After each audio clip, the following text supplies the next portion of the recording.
Now, Nick, I think we've heard before that there won't be an agreement at all until everything is agreed. I think that we can agree on that method, a British method as well.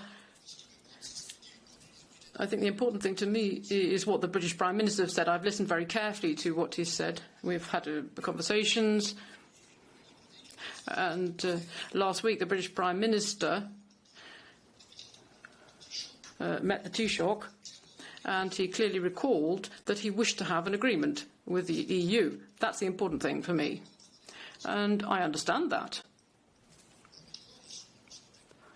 Because if you have agreement, then, of course, you will have a degree of economic stability. And if you don't, if you look at how trade works between the EU and the UK, if you look at how trade works, if you don't have an agreement, you'll have economic turbulence, and if not social and political disruption. So I think it's in our common interest. That's what the Prime Minister was saying. He was saying it was important for him. I mean, we agree on that.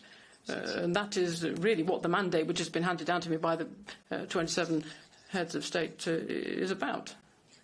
But it has to be a comprehensive agreement. We won't pay the price of making the single market fragile. We won't take the risk of opening our markets with no quotas, no tariffs to the UK markets. We won't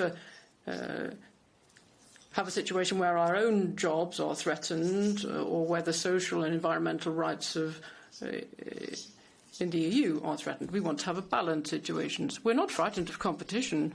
And President von der Leyen has said very clearly that this is the case. Competition is part of life. We want competition, but we want it to be fair competition. And our philosophy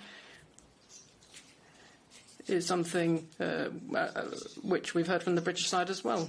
It's this new generation of trade agreements. And that's why this agreement won't be like the agreements you used to see 15, 20 years ago in countries which are further away and maybe of less economic significance for us. We want new agreements which are modern agreements. And that's why we understand citizens' concerns. I hear people's concerns. I hear people are expressing concerns about the environment, about social rights, consumers' rights, fair play, and climate change.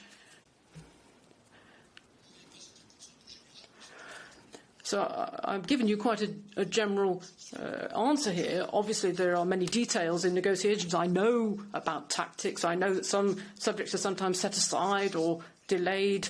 But I think it's important to recall also that we're talking about very complex issues, particularly for fisheries, where we're talking about 100 species.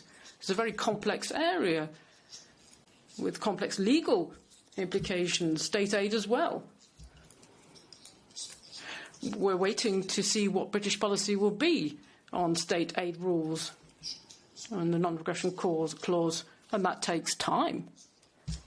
It does take time. We've got good lawyers on both sides, but they need to know exactly what to work on. So that's why I'm concerned. That's why I'm worried and disappointed, because I see that time is passing by and that we are taking a risk.